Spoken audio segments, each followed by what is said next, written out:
Muy buenas a todos, gracias por haber venido. Mi nombre es Sonia Fernández Vidal. Yo me doctoré en física cuántica, hice una investigación durante unos años precisamente en este área. Por suerte, en algunos de los laboratorios más interesantes también que hay, como el CERN, el Laboratorio Nacional de los Álamos, o el ICFO, el Instituto de Ciencias Fotónicas. Y la verdad es que hoy me gustaría abriros la puerta y adentraros a este mundo que a veces, cuando simplemente utilizar el término de física cuántica, ya ves algunas caras así de miedo y susto. Sin embargo, me gustaría abriros la puerta y adentraros a este mundo que para mí es fascinante. Y para ello, me gustaría haceroslo leyéndoos un fragmento, un texto de Carl Sagan, que tiene intrínseca una reflexión que a mí me parece extraordinaria y muestra cómo debemos proteger y compartir el conocimiento para que sigamos avanzando como civilización. Dice así: solo en un punto de la historia pasada hubo la promesa de una civilización científica brillante. Era beneficiaria del despertar jónico y tenía su ciudadela en la Biblioteca de Alejandría, donde hace 2000 años las mejores mentes de la antigüedad establecieron las bases del estudio sistemático de la matemática, la física, el arte, la astronomía, la literatura y la medicina. Todavía estamos construyendo sobre estas bases. La biblioteca fue construida y sostenida por los Ptolomeos, los reyes griegos que heredaron la porción egipcia del imperio de Alejandro Magno. Desde la época de su creación, en el siglo III a.C., hasta su destrucción, 7 siglos más tarde, fue el cerebro y el corazón del mundo antiguo. Alejandría era la mayor ciudad que el mundo occidental había visto jamás. Gente de todas las naciones llegaban allí para vivir, comerciar, aprender. En un día cualquiera, sus puertos estaban atiborrados de mercaderes, estudiosos y turistas. Era una ciudad donde griegos, egipcios, árabes, sirios, hebreos, persas, fenicios, galos e íbaros intercambiaban mercancías e ideas. Fue probablemente allí donde la palabra cosmopolita consiguió tener un sentido auténtico, ciudadano, no de una nación, sino del cosmos. Ser un ciudadano del cosmos. Es evidente que allí estaban las semillas del mundo moderno. ¿Qué impidió que arraigaran y florecieran? ¿A qué se debe que Occidente se adormeciera durante 1000 años de tinieblas hasta que Copérnico, Galileo y sus contemporáneos redescubrieron la obra hecha en Alejandría? No puedo daros una respuesta sencilla, pero lo que sí sé es que no hay noticia en toda la historia de la biblioteca de que alguno de sus ilustres científicos y estudiosos llegara nunca a desafiar los supuestos políticos, económicos y religiones de su sociedad. Se puso en duda la permanencia de las estrellas, no la justicia de la esclavitud. La ciencia y la cultura en general estaban reservadas para unos cuantos privilegiados. La vasta población de la ciudad no tenía la menor idea de los grandes descubrimientos que tenían lugar dentro de la biblioteca. Los nuevos descubrimientos no fueron explicados ni popularizados. La investigación les benefició poco. Los descubrimientos en mecánica y en la tecnología del vapor se aplicaron principalmente a perfeccionar las armas, estimular la superstición, a divertir a los reyes. Los científicos nunca captaron el potencial de las máquinas para liberar a la gente. Los grandes logros intelectuales de la antigüedad tuvieron pocas aplicaciones prácticas inmediatas. La ciencia no fascinó nunca la imaginación de la multitud. No hubo contrapeso al estancamiento, al pesimismo, a la entrega más abyecta al misticismo. Cuando al final de todo la chusma se presentó para quemar la biblioteca, no había nadie capaz de detenerla. Para mí estas son palabras muy sabias, ¿no? Mucho se perdió en Alejandría. De hecho, tardamos años, tardamos siglos hasta que volvimos a poder acumular tanto conocimiento. Sin embargo, lo hicimos al final de la mano de las personas de ciencia, ¿no? Que nos han demostrado con su esfuerzo, su tenacidad y su disciplina que las utopías del ayer son realidades de hoy, ¿no? Han conseguido cosas inimaginables. Al fin y al cabo, lo que nos han demostrado es que todo aquello que hemos soñado podemos conseguirlo, ¿no? De hecho, muchas veces pensamos que nuestros sueños forman más parte del mundo de la imaginación y de la fantasía que de nuestro mundo. Sin embargo, precisamente de la mano de estas personas que con tanta disciplina y esfuerzo nos han conseguido tantas cosas, también nos han demostrado que la frontera entre estos dos mundos es tan etérea como ilimitada la capacidad del ser humano.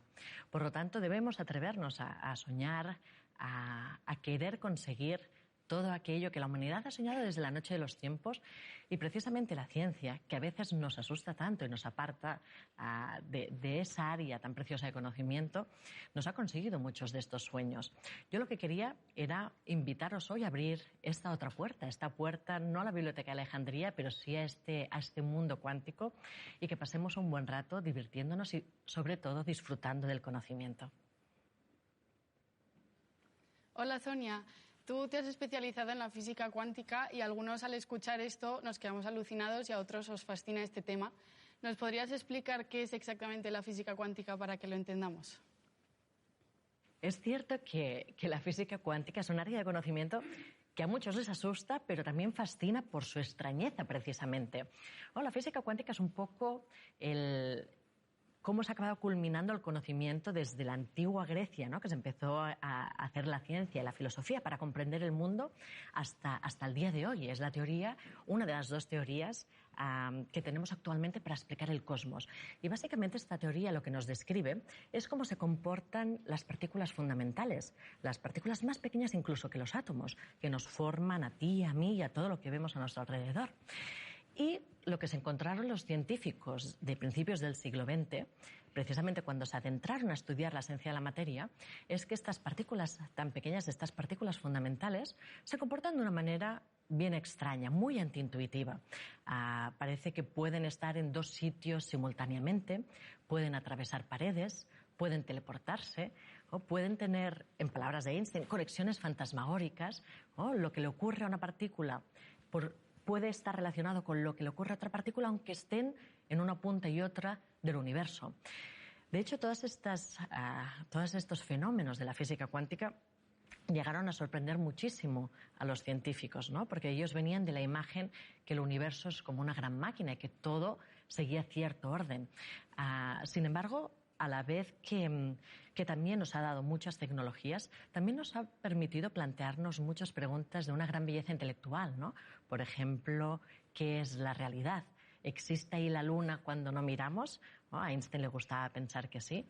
Pues muchas de estas preguntas son también las que nos ha brindado esta área del conocimiento, de la física cuántica.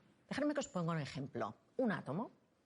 Todos habéis visto alguna vez una ilustración de un átomo en los cuadernos o en los libros y probablemente os venga a la cabeza una imagen similar a la que vemos aquí detrás. Sin embargo, esta imagen no está ni mucho menos hecha a escala. Para poneros un ejemplo, imaginaros que cojo el núcleo de un átomo y lo hago, tengo una máquina de hacer cosas grandes y hago el núcleo del átomo tan grande como una pelota de ping-pong. ¿Habéis jugado alguna vez a ping-pong? Pues imaginaros este núcleo de este átomo, de esta pelota de ping-pong.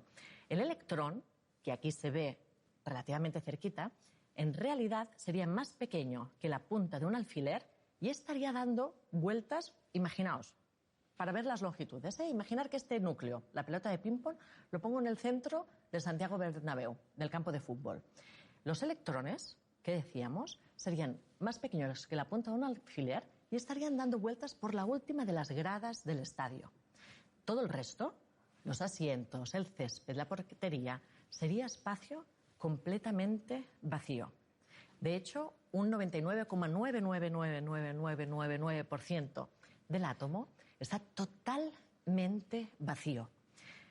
A veces los números 99,999% no nos dicen mucho. Dejadme que os ponga otro ejemplo.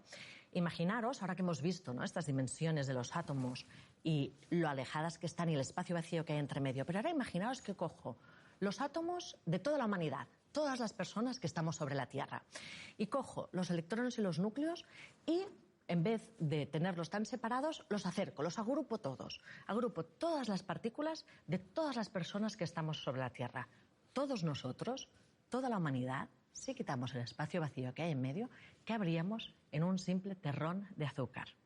Es decir, imaginaros la de espacio vacío que hay en todo lo que nos rodea. Es decir, por ejemplo, esta mesa, esta silla, donde estáis vosotros sentados también, que estáis tan cómodamente sentados, pues pensar que está un 99,99999% completamente vacía. Yo cuando pienso en estas cosas, ¿no?, me parece fascinante, ¿no? De ahí las preguntas que se hacían también los científicos, o lo que se maravillaban cuando empezaban a descubrir los secretos que esconde la esencia de la materia, ¿no? Por ejemplo, una de las cosas que me hace pensar a mí también es cómo nos engañan los sentidos, ¿no? Esta percepción de que todo esto es sólido y puede aguantarme a mí. Pero mucho más nos engañan los sentidos de lo que sabemos hoy en día. O, por ejemplo, os voy a poner una prueba. Ya que estáis vosotros aquí, mira, voy a pedirte, Carla, si puedes venir, me acompañas, y vamos a hacer contigo una prueba de cómo los sentidos nos engañan o incluso cómo nuestro cerebro es capaz de percibir que esta mesa es sólida en vez de saber, ven, acércate, que te enseñaré el texto, en vez de cómo sabemos que está completamente vacía. Por ejemplo, si me podéis proyectar el texto que va a leer Carla ahora mismo en la pantalla, así el público podrá ver un texto que parece que sea un cifrado que no quiere decir absolutamente nada. Sin embargo, mira, Carla tiene un pequeño truco y es que tiene una primera línea traducida. Pero veamos si es capaz de su cerebro acabar de traducir todo este texto en palabras reales. Cierto día de verano estaba en la playa observando dos chicas brincando en la arena. Estaban trabajando mucho construyendo un castillo de arena con torres alguna cuesta, si no, sáltatela esta, ¿eh? Ocultos y puentes. Cuando estaban acabando, vino una ola que destruyó todo, reduciendo el castillo a un montón de arena y espuma. Pensé que después de tanto esfuerzo las chicas comenzarían a llorar, pero en vez de eso corrieron por la playa riendo y jugando y comenzaron a construir otro castillo. Comprendí que había aprendido una gran lección. Sacamos mucho tiempo de nuestra vida construyendo alguna cosa, pero cuando una ola llega a destruirlo todo, solo permanece la mitad. El amor, el cariño y las manos de... No sé qué pone. Algunos. De algunos que son capaces de hacernos sonreír.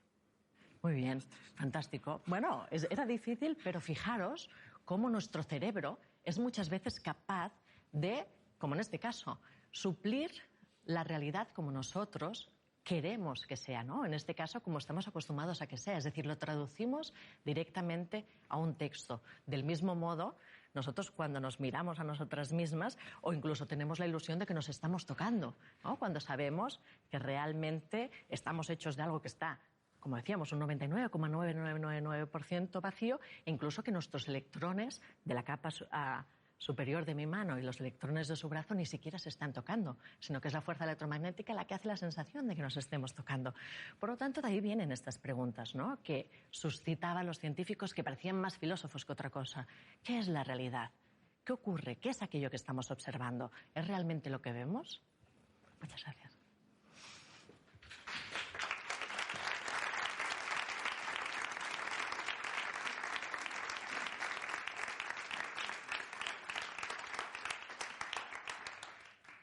Hola Sonia, encantado de conocerte. Mi nombre es Juan, soy profesor de secundaria y bachillerato y de hecho están aquí unos cuantos de mis alumnos.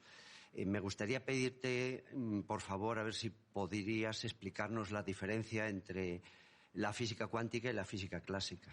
Gracias. Muchas gracias, Juan. Mira, lo que conocemos como el término de física clásica es la física que se generó desde Newton y sus coetáneos hasta finales del siglo XIX, principios del siglo XX, que fue precisamente cuando nos adentramos en la física cuántica. La física clásica, básicamente, la podríamos determinar, o bueno, vamos a cerrar los ojos e imaginemos. La visión cosmológica que tenían los científicos hasta finales del siglo XX es que el universo, el cosmos, también nuestro día a día, todo funciona de una manera muy ordenada, muy rígida. De hecho, era como si el universo fuese una gran máquina, un gran reloj suizo, y absolutamente el resultado de lo que había en el cosmos fuese el resultado de los movimientos de estos engranajes de esta gran maquinaria. O podríamos resumir esta visión mecanicista, ¿no?, de ahí viene el término mecanicista, con unos 4 postulados. Los físicos clásicos pensaban que el espacio y el tiempo, siendo 2 cosas separadas, eran algo completamente absoluto que funcionaba exactamente igual en cualquier parte de este gran reloj suizo que era el cosmos. De hecho, esta nueva visión cosmológica, ¿no?, que nos presentaron los padres de la física cuántica, que me imagino que cuando se reunieron, como en este caso, ¿no?, cuando se reunieron los 29 de Solvay, que están muchos de los padres, los veis aquí reflejados en esta fotografía de la física cuántica, una de las cosas que ellos tuvieron que abordar es que la descripción del universo era completamente antiintuitiva.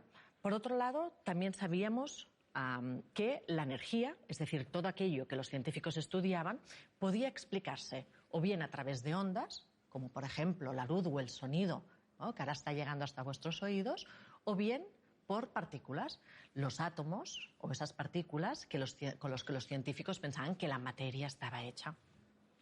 Otro de los postulados que regía, o de las grandes verdades que regía la física clásica, era precisamente el determinismo. ¿Qué significa el determinismo?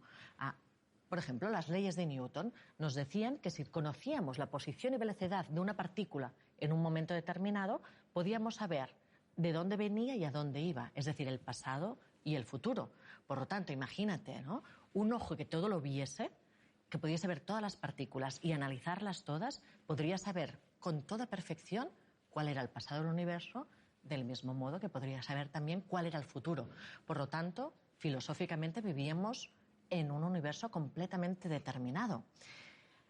Y por último, la joya de la corona de la ciencia, la objetividad, ¿no? El científico, desde el altar del conocimiento que le ofrecía la ciencia, podía describir de manera objetiva cómo era el cosmos, cómo era el universo que estaba intentando describir. Es decir, podía generar ciertas leyes con sus ecuaciones matemáticas, ¿no?, y decir que esas eran las normas de cómo funcionaba esta gran máquina. Con el nacimiento, con la llegada de la física cuántica, uno a uno, todos estos postulados fueron desmontándose.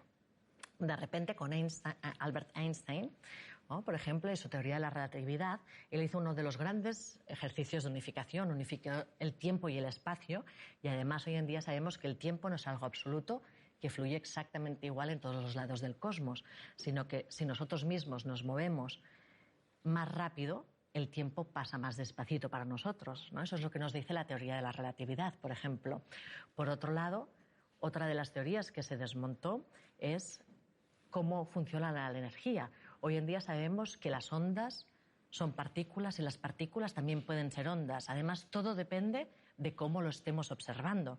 Dependiendo del experimento que hacemos, se comportan de una manera o se comportan de otra. Es más, a veces antes de mirar, las cosas están funcionando de una manera completamente distinta que cuando las intentamos explicar. Parece que todo se volvía un caos. De repente los científicos se encontraron completamente interrelacionados con el universo que estaban intentando explicar. De hacer un experimento a no hacerlo, las cosas cambiaban. ¿Cómo podían entonces decir cómo funcionaba el universo de una manera totalmente objetiva? De hecho, incluso el sistema de pensamiento filosófico quedó completamente desmontado con la llegada de la física cuántica. En vez del determinismo, acabó siendo todo indeterminado, ¿no? Porque esas partículas que queríamos saber posición y velocidad para saber el pasado y el futuro, de medirlas a no medirlas, las estabas modificando. Por lo tanto, ni sabíamos qué era el pasado ni sabemos qué será el futuro. Por lo tanto, fijaos cómo la física cuántica no simplemente trajo un cambio en cómo comprendemos el universo, sino también en cómo nosotros lo vivimos y en cómo pensamos sobre él, en cuál es nuestra visión filosófica y cosmológica de cómo funciona el universo. Hola Sonia, es un placer escucharte y cómo nos acercas la física a todos.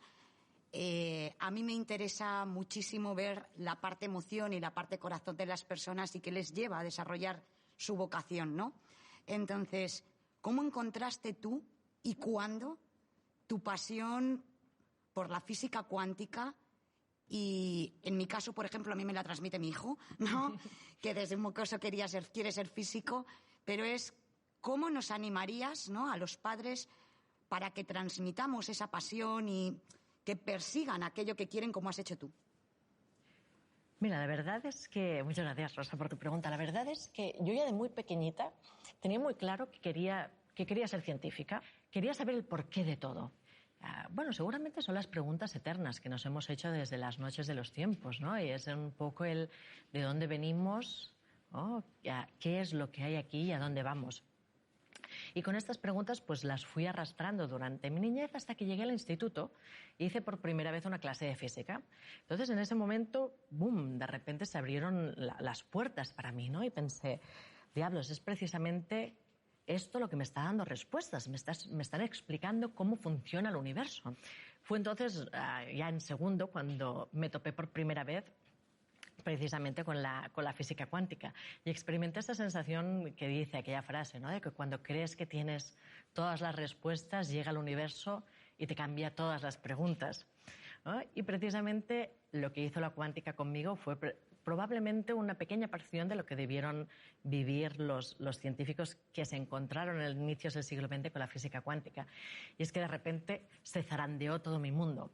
Más que cómo transmitir la pasión por la física o por la ciencia, yo casi diría cómo no cortar las alas a los niños, ¿no? De hecho, el otro día leía que un niño de 4 años hace una media de unas 473 preguntas al día.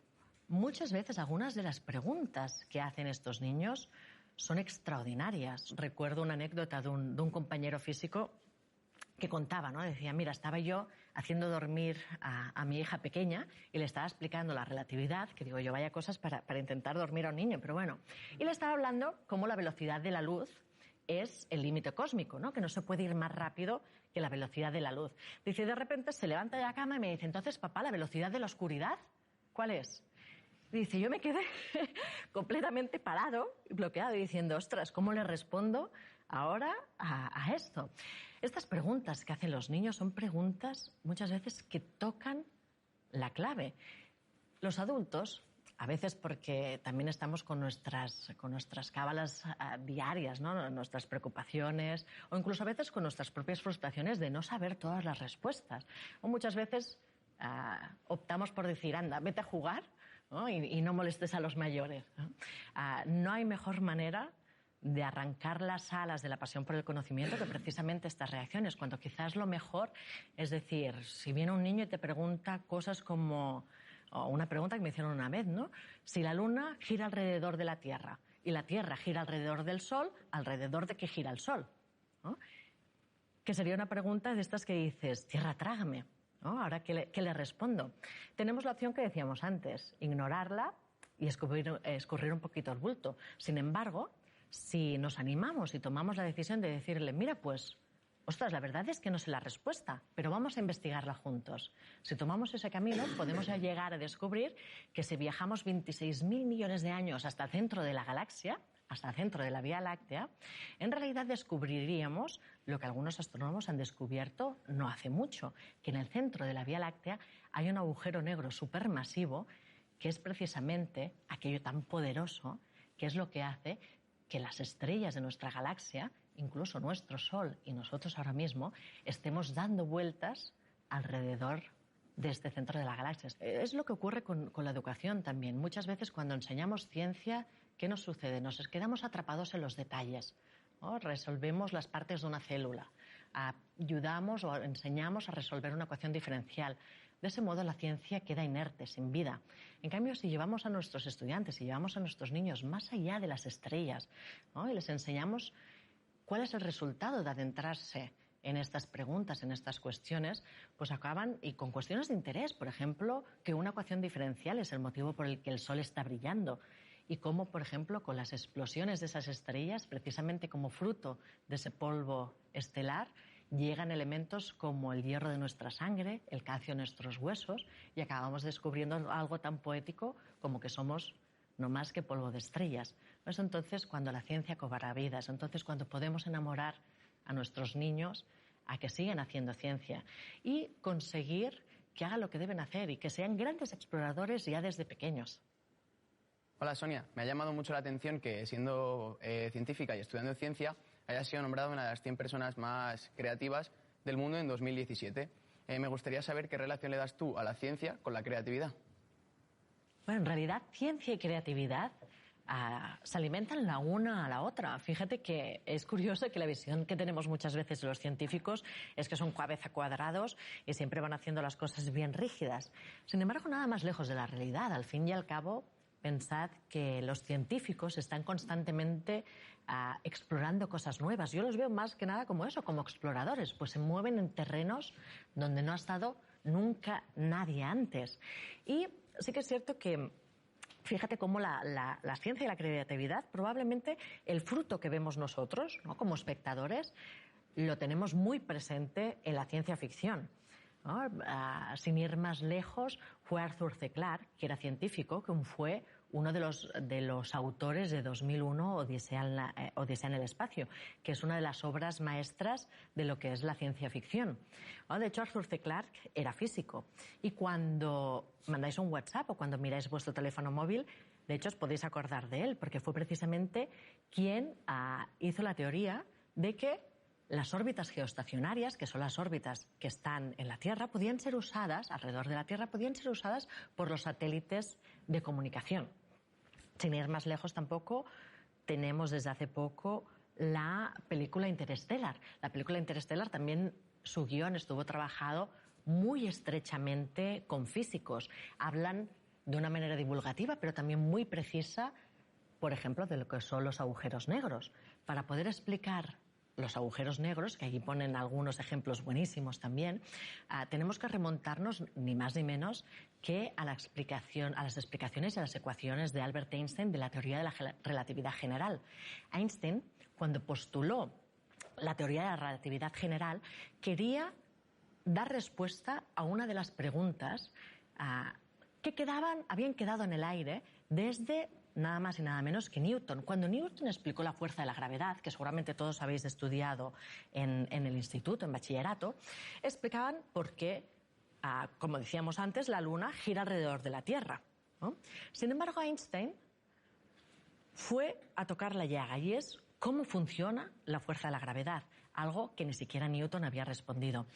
Einstein, para conseguir explicarlo, hizo un ejercicio de unificación extraordinaria. Unificó el espacio y el tiempo.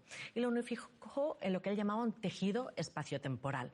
Y era precisamente en ese tejido espaciotemporal que era lo que hacía que existiese la fuerza de la gravedad. Para poner un ejemplo muy, muy gráfico, imaginaos que este tejido espaciotemporal fuese un colchón cósmico, ¿no?, y pusiésemos el Sol en medio de este colchón. Lo que haría sería que doblaríamos este colchón cósmico, y es precisamente al doblarse el espacio-tiempo que la Tierra gira a su alrededor. Imaginaos que pasáis la noche con una persona más corpulenta como vosotros en uno de estos colchones viejos, ¿no? También, si la persona que está más corpulenta, que está a vuestro lado, lo que haría sería doblar ese colchón y vosotros os pasaríais la noche evitando caer hacia él. Del mismo modo, este colchón cósmico, cuando ponemos algo con masa, por ejemplo el Sol, ¿no?, lo que hace es deformar el espacio-tiempo y hace que los planetas, por ejemplo en este caso la Tierra, giren alrededor del Sol, exactamente igual que nosotros giraríamos hacia la persona corpulenta que está a nuestro lado. Para poner el ejemplo de lo que sucede con un agujero negro, sería poner una cosa todavía más pesada en este colchón cósmico y sería hundiendo, hundiendo, hundiendo. Vamos a hacerlo un poquito más gráfico. Álvaro, me aprovecho que me has hecho la pregunta y mira, si nos podéis traer un pañuelo y algo para poner en medio. Perfecto, muchas gracias. Mira, simplemente ayúdame a extenderlo y vamos a simular que esto es el tejido espaciotemporal del que nos hablaba Albert Einstein. Fijaos que si no hay nada, el tejido del espacio-tiempo se queda inalterado. Pero en el momento en el que ponemos un objeto, por ejemplo esta manzana, ¿qué sucede? Fijaos cómo se ha doblado el espacio-tiempo. Es precisamente al doblarse así que los planetas girarían alrededor del Sol si fuese esta manzana de aquí. Si ponemos una cosa todavía más densa, más pesada en este espacio, ¿qué sucedería? Mira, vamos a simularlo como que lo vamos haciendo, aflojando un poquito más. Fijaos cómo se va hundiendo y más, y más, y más, y más en el espacio-tiempo. Va doblándose, doblándose, doblándose, hasta que al final, ¿qué sucede con un agujero negro? Es un punto tan, tan denso que lo que hace es hundir el espacio-tiempo hasta que hace un agujero. Entonces, todo lo que cae dentro, absolutamente todo, queda ahí atrapado para siempre, jamás. De hecho, absolutamente nada puede escapar de un agujero negro, ni siquiera la luz. Es por eso que les llamamos precisamente agujeros negros. Gracias por tu ayuda, Álvaro. Nada.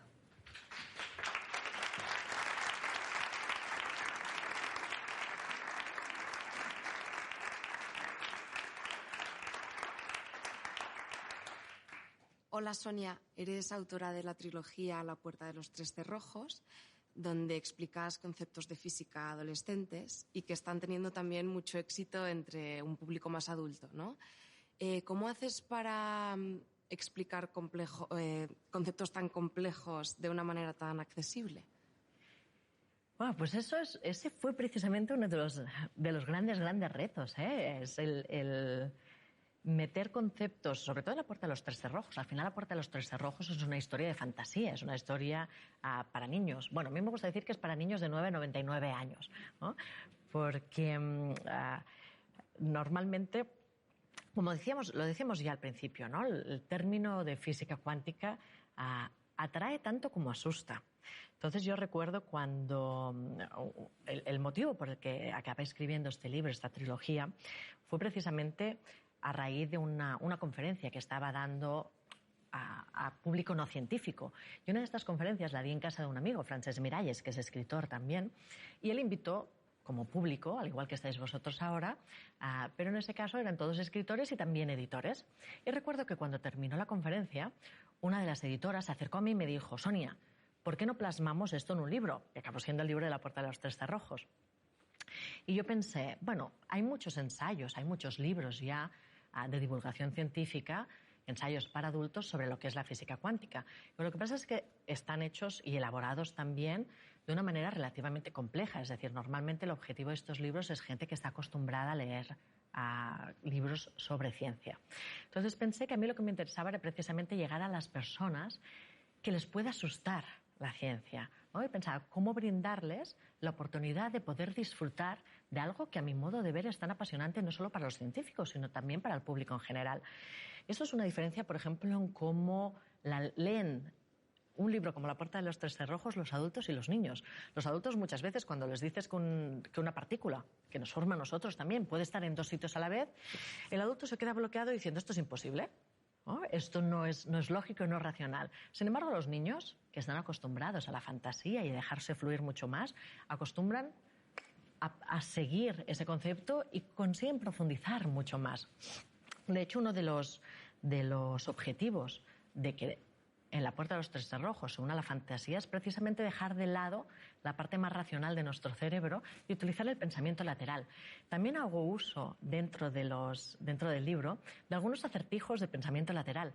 Y si os fijáis, no están puestos de manera aleatoria o para disfrute de los lectores, que también, sino que está un poco hecho con la intención de hacer una especie de desbloqueo neurológico, ¿no? Porque en el momento en el que estoy haciendo muchas veces una explicación sobre física, que hablo de conceptos que son tan extraños, que rompen tanto con lo cotidiano, a veces introduzco uno de estos enigmas de pensamiento lateral. Y lo que hace es descolocar al lector y en ese momento, ¡pum!, es cuando aprovecho para intentar colar estos conceptos tan antiintuitivos. Algo no muy sencillo, porque después también para explicar los conceptos de física, que tú me preguntabas, ¿no? ¿Cómo explicabas todos estos conceptos de una manera tan sencilla?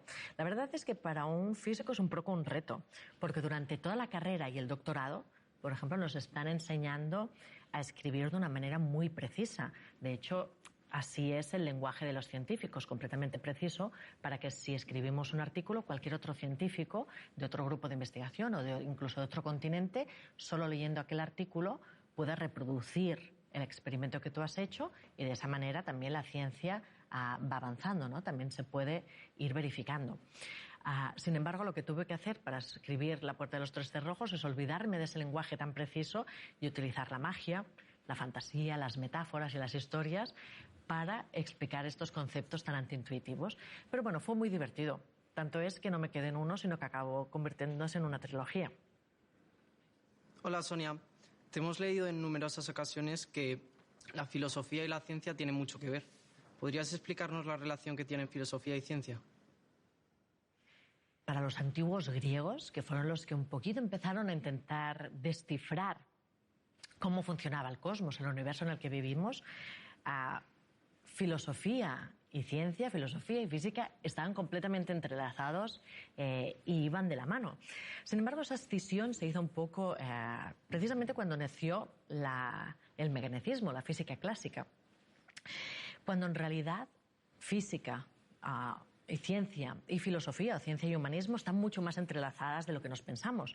Al fin y al cabo, la física no solo nos explica cómo funciona la práctica nuestro universo, sino que precisamente gracias a ellos nos hacemos una visión filosófica de cómo funciona el universo, ¿no? Antes decíamos como la física clásica la visualizábamos como una gran maquinaria, ¿no? Como aquel reloj suizo gigantesco, y como la física cuántica de repente pone en jaque todas las verdades que habíamos dado por asumidas y las convierte en verdades provisionales, ¿no? Nos damos cuenta de que las cosas van cambiando, nos damos cuenta de que este reloj es como si estallase y de repente estamos completamente interrelacionados con el universo que estamos intentando explicar. Pasamos del determinismo, que es una visión filosófica de cómo funciona el mundo, a un indeterminismo. ¿Hay un guión escrito o lo vamos escribiendo a medida que vamos viviendo? Todas estas cuestiones, aunque no las toca la física en sí mismo, sí que surgen de las explicaciones, al fin y al cabo, de cómo funciona el universo en el que estamos viviendo. Así, por ejemplo, como quizás la línea de pensamiento que yo atribuiría más a la física clásica, al mecanicismo, es la de Demócrito, ¿no? La de pensar que las cosas existen ahí afuera, esté yo observando o no, que está todo ordenado y se puede dividir todo en pequeños pedacitos.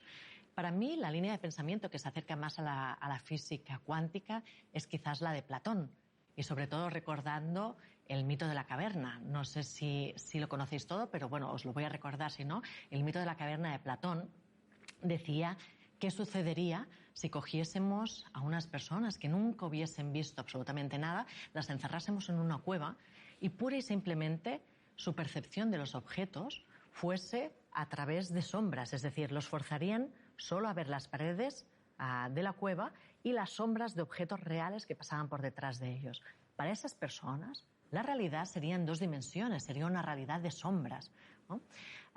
Eso suscitaba las cuestiones de qué es la realidad. Los físicos clásicos, los físicos antes del siglo XX, pensaban que lo que estaban explicando del universo era la realidad última, que las cosas eran así, punto.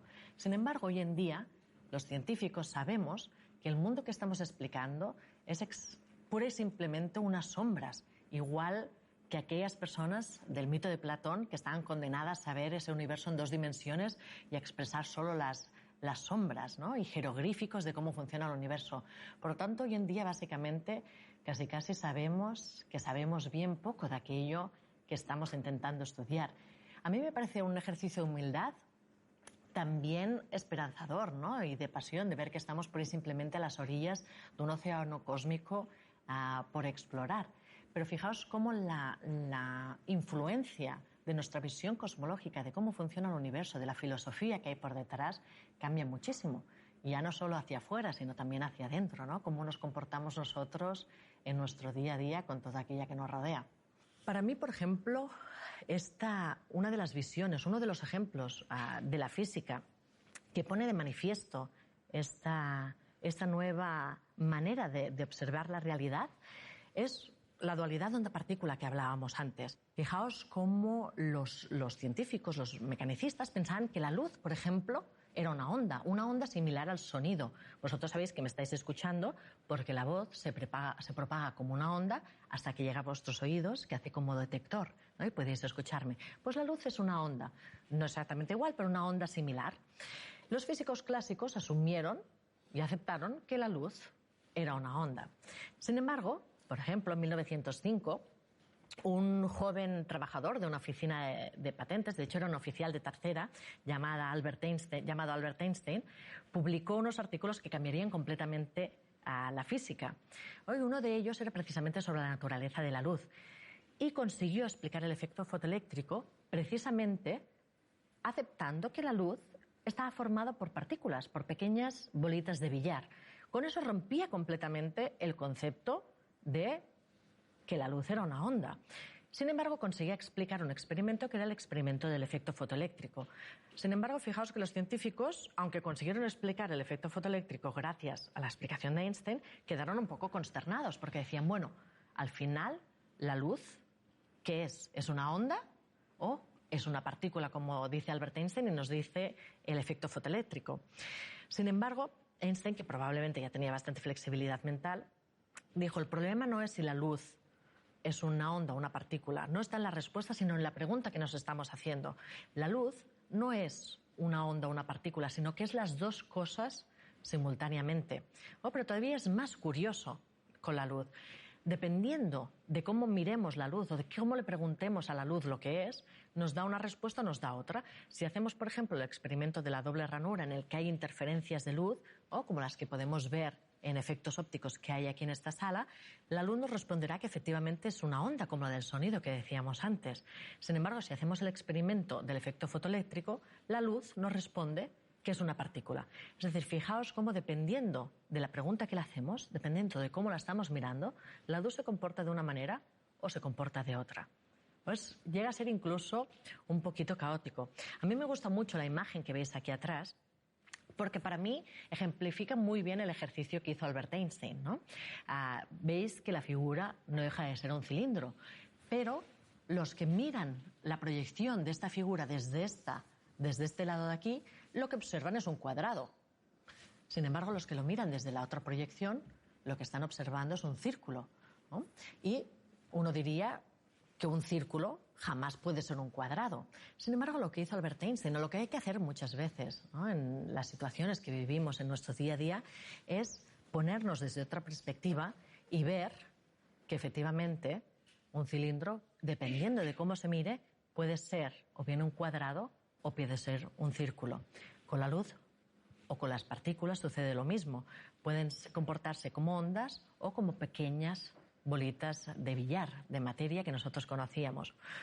Una de las cosas que me gustan mucho a mí de la física es que incluso a los que no somos científicos, a los que no sois científicos, también es una invitación no solo para reflexionar en la filosofía y cómo funciona el cosmos, que está ahí fuera, sino que también muchas veces nos invita a pensar y a hacernos cuestiones tanto filosóficas como personales, ¿no? Y es cómo funciona también esta máquina, ya sea clásica o cuántica, que tenemos sobre nuestros propios hombros.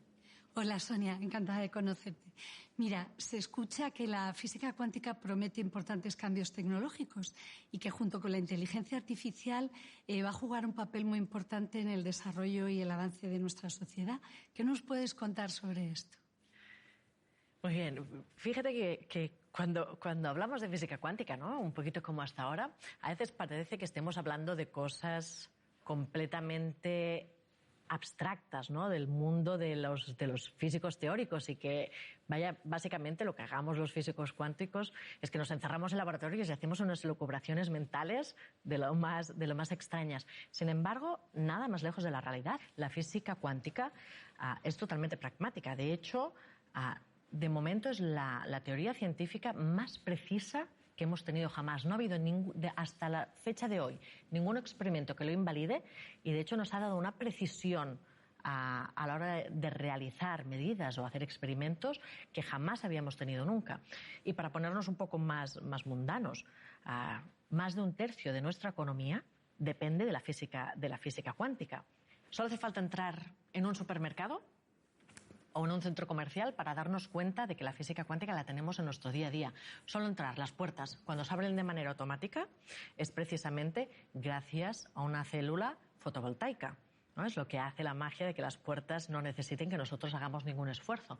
Eso nació gracias a lo que tenemos de la física cuántica. Cuando pasamos a calentarnos un vasito de leche en el microondas por la mañana a primera hora, eso lo podemos hacer precisamente gracias a la física cuántica. Por lo tanto, imaginaros cuán rodeados de esta tecnología estamos. Se habla mucho últimamente, ha sido portada de periódicos, por ejemplo, de los ordenadores cuánticos. Sabéis que los ordenadores clásicos han ido haciendo una evolución de capacidad de cálculo tremenda, se llama la ley de Moore, ¿no?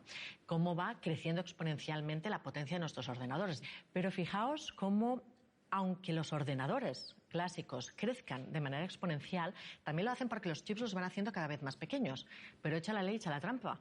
Chips más pequeños empiezan a entrar en el régimen del mundo cuántico. Y ahí empiezan las cosas clásicas a no funcionar. Los electrones atravesarían las paredes de los circuitos y aquello se volvería absolutamente un caos. Pero bueno, tenemos la alternativa con los ordenadores cuánticos.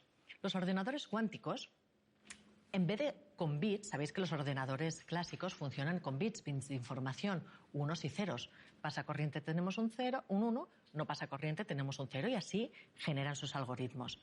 Sin embargo, los ordenadores cuánticos funcionan con lo que llamamos qubits.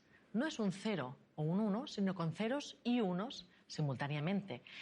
Con eso lo que tenemos, al final, son ordenadores que podrían llegar a funcionar con una capacidad de cálculo más grande que si todos los ordenadores clásicos estuviesen computando simultáneamente. E incluso más allá, serán capaces de hacer cosas imposibles para los ordenadores normales. Fijaos que eso nos van a dar unos avances extraordinarios. Por ejemplo, en el campo de la medicina se podrán desarrollar medicamentos nuevos porque podremos simular por primera vez la materia, pero a nivel de átomos o moléculas directamente fundamentales, cosas que hasta ahora no se pueden hacer precisamente porque tienen comportamientos cuánticos. Un ordenador cuántico podrá hacerlo. Esa es alguna, por poner un ejemplo, algunas de las tecnologías que nos deparan y ya tenemos a la vuelta de la esquina. Hola Sonia, como has dicho antes, has trabajado en dos lugares muy famosos del mundo de la ciencia, tanto en el acelerador de partículas de CERN como en el laboratorio de Los Álamos. Entonces, a mí me gustaría saber qué te han aportado estas experiencias. Pues la verdad es que sí que es cierto que tuve la suerte de poder disfrutar de estar en dos de estos centros, ¿no? Por ejemplo, el CERN, que es el Centro Europeo de Investigación Nuclear. Porque el CERN, fíjate que se creó precisamente después de la Segunda Guerra Mundial. En Europa la mayoría de científicos, debido a la guerra precisamente, migraron hacia Estados Unidos. Uno de los objetivos, primero, para frenar esa migración de científicos hacia Estados Unidos y después también para seguir desarrollando el mundo de física de partículas que había nacido, aunque de manera triste precisamente a partir de la Segunda Guerra Mundial, se desarrolló ese Centro Europeo de Investigación Nuclear que está en Suiza, en la frontera entre Francia y Suiza. De hecho, allí está ahora mismo el LHC, que es un gran acelerador de unos 27 kilómetros de circunferencia, que está enterrado a unos 100 metros bajo suelo, donde se aceleran protones, ¿no?, las partículas que están dentro de los núcleos, a grandes velocidades en estos aceleradores y los hacen colisionar básicamente con el objetivo de intentar recrear el origen del universo. A mí me gusta pensar en el CERN como una máquina del tiempo, ¿no? Porque básicamente lo que hacemos es intentar trasladarnos hacia el origen del cosmos para conseguir explicar la complejidad de lo que se ha transformado hoy en día nuestro universo, ¿no? Cuando estuve allí, la verdad es que para mí era fascinante, porque el CERN, como decíamos, realmente cumplió su objetivo y se ha convertido hoy en día como la catedral del conocimiento en cuanto a física, del conocimiento de la física moderna. Para mí es fascinante, no solo como experiencia, yo era una joven investigadora cuando estaba allí, era muy jovencita, no como experiencia simplemente académica, sino también a la hora de la convivencia. Fíjate cómo en ese centro, aunque es un centro europeo, actualmente hay colaboraciones de gente absolutamente de todo el mundo. Yo recuerdo como allí éramos científicos de muchísimos países, de muchísimas razas, incluso de muchísimas religiones, todos trabajando con un objetivo en común, un objetivo muy fuerte, como es el comprender cómo se originó el universo. Yo recuerdo alguna anécdota de lo que llega a suponer trabajar en un ambiente internacional, pero con un propósito también tan fuerte. Porque recuerdo que muchas veces lo que hacíamos con algunos compañeros, a la hora de comer, la cafetería de la ONU, de Naciones Unidas, que estaba allí en Ginebra, que estaba relativamente cerca, la verdad es que tenía un menú un poquito más bueno que el que teníamos los científicos en el CERN. Entonces, a veces nos metíamos unos cuantos en un coche y nos íbamos para allá. Normalmente coincidía pues que éramos gente, como decía, de distintas nacionalidades, de razas, religiones, cualquier cosa. Tampoco nos fijábamos mucho. Pero una cosa que sí, que me llamó la atención es que cuando llegabas a la cafetería de Naciones Unidas, acostumbrabas a ver, que se supone que es Naciones Unidas, sí que es cierto que veías gente de muchas nacionalidades, pero os acostumbrabas a ver en grupos comiendo cada uno en sus mesas, ¿no? Y sin embargo, éramos nosotros los científicos que íbamos, gente de todas partes, realmente integrados en todos juntos, ¿no? Y una de las cosas que a mí me fascinaba es cómo una de las cosas que tiene la ciencia, ¿no? De las propiedades que tiene, es que cuando hay una meta tan fuerte, ¿no? un propósito común como es el de la investigación, el de investigación fundamental, desaparecen cuestiones de género, desaparecen cuestiones de razas, de nacionalidades y de credos, ¿no? Y yo pienso, y de hecho ha sido estudiado el CERN como uno de los centros donde se establece aparentemente de manera natural colaboraciones tan estrechas y precisamente donde se borran esas fronteras que de manera ilusoria y tan absurda tantas veces nos separan. El CERN también es fascinante porque, como decíamos, es un lugar donde se juntan algunas de las personas más extraordinarias. De hecho, era bastante frecuente ir a desayunar y encontrarte en la cafetería un premio Nobel, ¿no? Si os he traído una fotografía, no sé si me la podéis poner, que a mí me gusta mucho, le tengo mucho cariño, de una fotografía en la que estábamos desayunando en la cafetería precisamente con este personaje, es Murray Gell-Mann, es uno de los premios Nobel, precisamente ganó el premio Nobel por descubrir, por teorizar sobre los quarks, las partículas que hay dentro de los núcleos atómicos. Pues era bastante frecuente poder acercarte a ellos, ¿no? De manera normal y poder comentar tus dudas, tus inquietudes y que ellos te motivasen y estimulasen, ¿no? Se rompían las fronteras, como decíamos antes, no solo de nacionalidades, sexos y religiones, sino también como de estatus de conocimiento. Y para mí eso es una experiencia extraordinaria. En el laboratorio de Los Álamos, por otro lado, por ejemplo, que también tuve la suerte de hacer una colaboración allí, me interesó mucho ir, más que nada por motivos históricos. Sabéis que Los Álamos, ya como ciudad, de hecho nació para albergar este laboratorio y fue precisamente en el transcurso de la Segunda Guerra Mundial. Nació con el objetivo de albergar a un grupo de científicos que estaban desarrollando el proyecto Manhattan. El proyecto Manhattan nació a petición de algunos científicos, entre ellos Albert Einstein, cuando escribieron una carta al presidente Roosevelt de aquella, allí en Estados Unidos, advirtiendo que los nazis estaban trabajando en lo que se llamaba la fisión atómica. Y ellos estaban preocupados que pudiesen utilizar la energía resultante de separar los núcleos de los átomos precisamente para desarrollar bombas letales. El presidente Roosevelt hizo caso y puso a Oppenheimer delante del proyecto Manhattan, del desarrollo de lo que acabaría siendo la primera bomba atómica. Pienso que precisamente estar en un lugar como este, como Los Álamos, donde se desarrolló y nació el proyecto Manhattan, sirve también como lección para todos los científicos y para todos los jóvenes también de historia, para comprender que nuestras investigaciones pueden tener un resultado. Al final tendrán una implicación ética muy importante, ¿no? Se pueden utilizar para objetivos como conocer el origen del universo, pero también para desarrollar una bomba atómica. Fueron unas 250.000 almas que se convirtieron en la moneda de cambio para poder obtener una bomba atómica, ¿no? Por lo tanto, es un lugar que invita también a la reflexión y a los planteamientos éticos de cuáles serán los resultados de tus investigaciones científicas. Para mí, poder haber estado en estos dos grandes centros me ha nutrido, que quizás más que como científico, como persona, como ser humano. Hola, Sonia. En relación a tus libros, has puesto muchos problemas, ejemplos, y me gustaría saber, a día de hoy, cuál es el que te sigue fascinando y por qué. Mira, probablemente una de las cuestiones cuando tengo que explicar que más me fascina es precisamente una de las preguntas abiertas en el campo de la física moderna. Y es precisamente el matrimonio entre mecánica cuántica, física cuántica, y relatividad general, la teoría de la relatividad general. Sabemos que hoy en día la física moderna está basada en dos pilares. Estos dos pilares que acabo de decir. Por un lado, una parte de la física que nos explica cómo se comportan las partículas diminutas, los átomos con sus partículas fundamentales. Todos estos comportamientos tan extraños que hemos estado diciendo. Por otro lado, el otro pilar es precisamente el de la relatividad general, que antes hemos puesto un ejemplo con Álvaro de cómo funcionaba este colchón cósmico. Nos describe cómo se mueven las galaxias, las estrellas y los planetas. Sin embargo, estamos bajo un techo con dos pilares de dos teorías que no se llevan bien. No hay una sola ecuación que nos explique cómo se comporta desde la partícula más pequeña a la galaxia más gigantesca. De hecho, sabemos que la física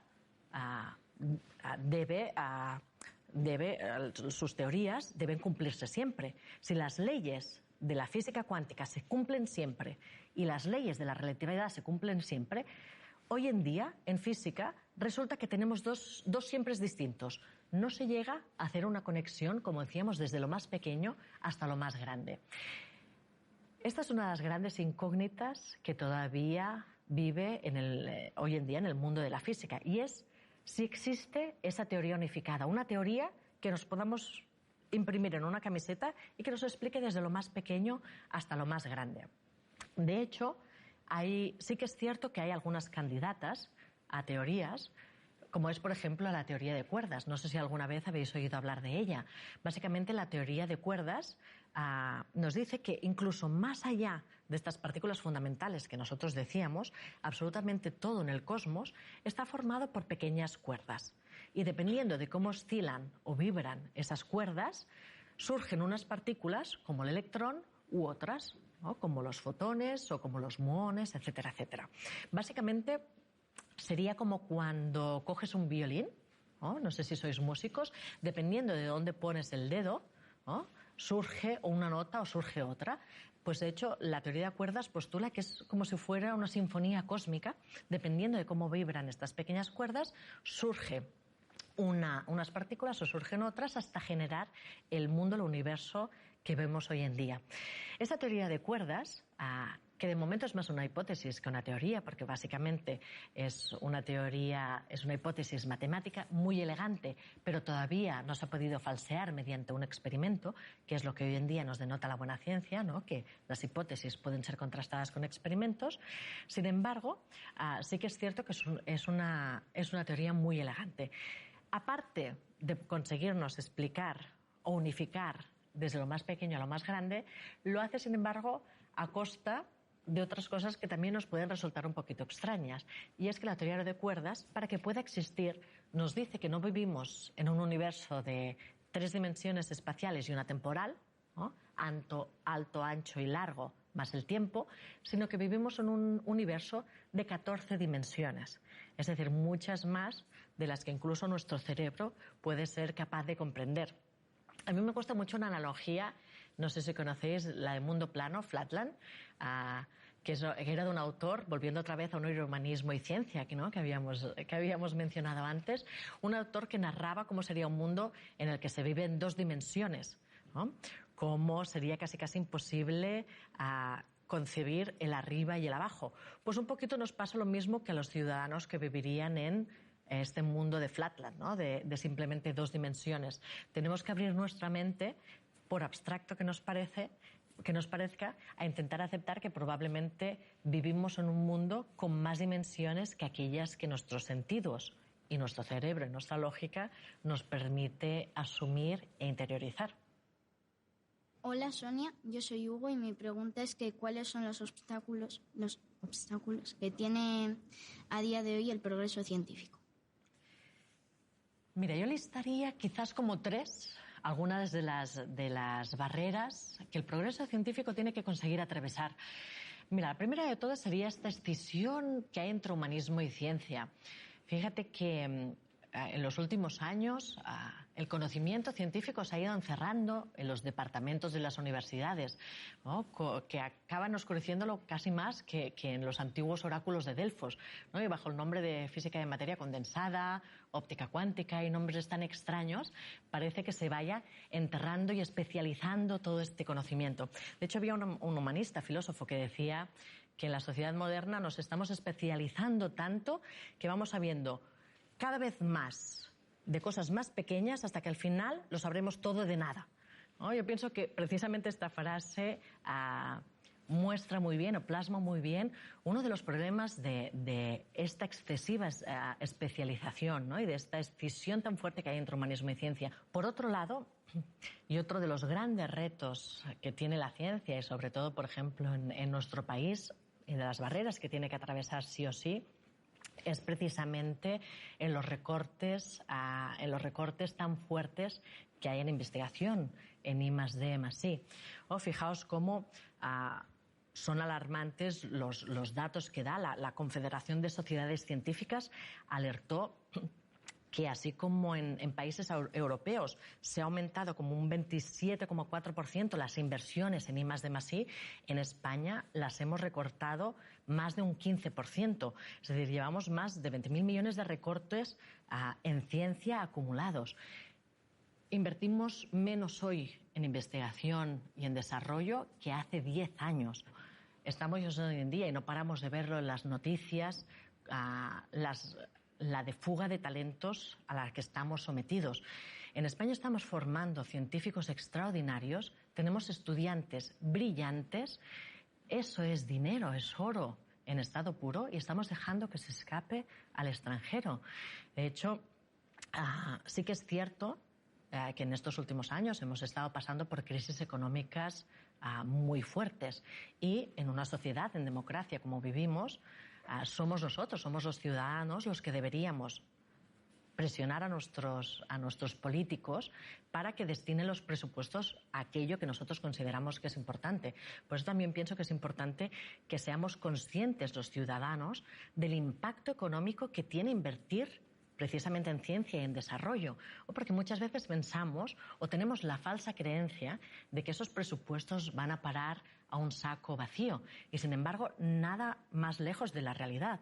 De hecho, hay numerosos estudios que demuestran que no son los países más ricos los que invierten en ciencia, sino que esos países son más ricos precisamente porque invierten en ciencia. Y aquí es donde lanzo una de las preguntas clave sobre la mesa, ¿no? Y es donde está precisamente nuestros intereses, y lo que vendría a ser el tercer punto de las barreras que tú me pedías, y era precisamente cuál es la cultura científica y si debemos trabajar en la cultura científica en nuestro país, ¿no?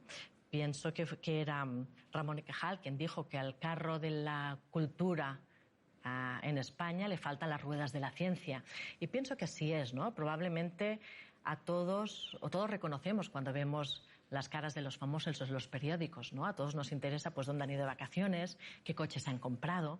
Sin embargo, probablemente muchos de nosotros nos cruzaríamos, por ejemplo, como la fotografía que he mostrado antes, ¿no? Un premio Nobel, y podrían cruzar Madrid en hora punta y pasar completamente desapercibidos, ¿no? Son estos héroes anónimos que nos han dado mucho más que entretenernos, ¿no? Como decíamos antes, nos han regalado la penicilina, luchan contra la malaria, nos han conectado a Internet y, en definitiva, permiten que vivamos hoy en día como vivimos. Cuenta una anécdota que me contaron hace tiempo, ¿no? Que en Nueva York había un club regentado por Todd Shore en el que una vez estaba el gerente hablando con Sir Alexander Fleming, premio Nobel y descubridor de la penicilina. Hoy estaba con él tomando un café cuando de repente entró el entrenador de los Giants de Nueva York. Y él se levantó y dijo: perdone, doctor Fleming, pero tengo que dejarle que ha entrado alguien importante, ¿no? Yo pienso que eso es una anécdota que ejemplifica, ¿no?, cómo de demasiado anónimos son los héroes que tenemos. Yo pienso que precisamente teníamos que volver a plantearnos, ¿no?, quién son nuestros héroes y nuestros modelos a seguir. Y no solo eso, sino también los contenidos que, por ejemplo, estamos ingiriendo. Yo pienso que deberíamos de ser muy conscientes que todos los contenidos que estamos absorbiendo, también a nivel mental, están haciendo un efecto. Por lo tanto, deberíamos vigilar un poquito nuestra dieta mental y replantearnos quiénes son precisamente nuestros héroes y nuestros modelos, nuestros roles a seguir, para trabajar precisamente por esa cultura científica. También para reivindicar un poquito el conocimiento, porque no solo nosotros a nivel personal, ¿no? Reivindicar, como decíamos antes, a los científicos, exigirles que realmente inviertan unos presupuestos decentes a la ciencia. También a los medios de comunicación, pedir que realmente comunique la ciencia como debe ser comunicada, ¿no? Que dediquen un espacio en sus programaciones para transmitir el conocimiento. También a los profesores a que nos lo enseñen en las aulas para que podamos disfrutar, podamos seguir creciendo, formándonos y desarrollándonos como seres humanos. Pero ante todo también el derecho que tenemos todos y cada uno de nosotros de disfrutar del conocimiento, ¿no? De disfrutar de la ciencia para poder seguir desarrollándonos como civilización. Y es precisamente el conocimiento, no solo que nos hará libre, sino seguir avanzando como civilización. Y aparte el conocimiento también, para mí, es un ejercicio inevitablemente de humildad. Y no hay un área de conocimiento que refleje más el sentimiento de humildad probablemente que la astronomía. Cuando nos damos cuenta de que nuestros sufrimientos diarios, ¿no? De que nuestros miedos, insatisfacciones e incluso nuestras ambiciones, al fin y al cabo son diminutas en la inmensidad del cosmos. Hay un texto de Carl Sagan, una reflexión que a mi modo de ver es preciosa, que me pone precisamente de relieve este ejercicio de humildad que os estaba comentando. Y me gustaría, como cierre y como clausura, y a modo de reflexión, dejaros con este texto que Carl Sagan escribió de manera preciosa, y además lo escribió precisamente a raíz de ver una fotografía de la Tierra que fue tomada por la sonda espacial, por la Voyager 1, cuando estaba a una distancia de unos 6.000 millones de kilómetros de la Tierra. Fue precisamente tomada a petición de Carl Sagan. Sagan pidió al equipo de la NASA que girase la cámara, hiciese una fotografía de la Tierra, de nuestro planeta, precisamente desde esa distancia. La Tierra básicamente se ve en ese circulito, como si fuese una pequeñita mota de polvo. Y Sagan, de aquella foto que fue tomada el 14 de febrero de 1990, escribió estas palabras como reflexión. Él dijo: desde este lejano punto de vista, la Tierra puede no parecer muy interesante, pero para nosotros es diferente. Considera de nuevo este punto. Eso es aquí. Eso es nuestra casa. Eso somos nosotros. Todas las personas que has amado, conocido, de las que alguna vez oíste hablar. Todos los seres humanos que han existido han vivido en él. La suma de todas nuestras alegrías y sufrimientos, miles de ideologías, doctrinas económicas y religiones seguras de sí mismas.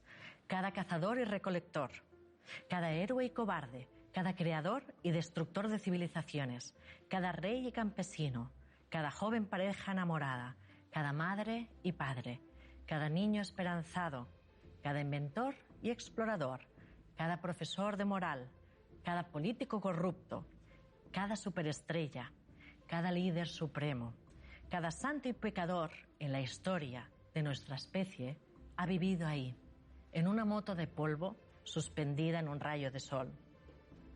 La Tierra es un escenario muy pequeño en la vasta arena cósmica. Piensa en los ríos de sangre vertida por todos esos generales y emperadores que, para en gloria y triunfo, pudieran convertirse en amos momentáneos de una fracción de un punto.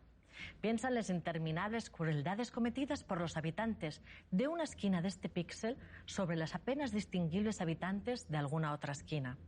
Cuán frecuentes sus malentendidos, cuán ávidos están de matarse los unos a los otros, cómo de fervientes son sus odios. Nuestras posturas, nuestra importancia imaginaria, la ilusión de que ocupamos una posición privilegiada en el universo. Todo eso es desafiado por este punto de luz pálida. Nuestro planeta es un solitario grano en la gran y envolvente penumbra cósmica.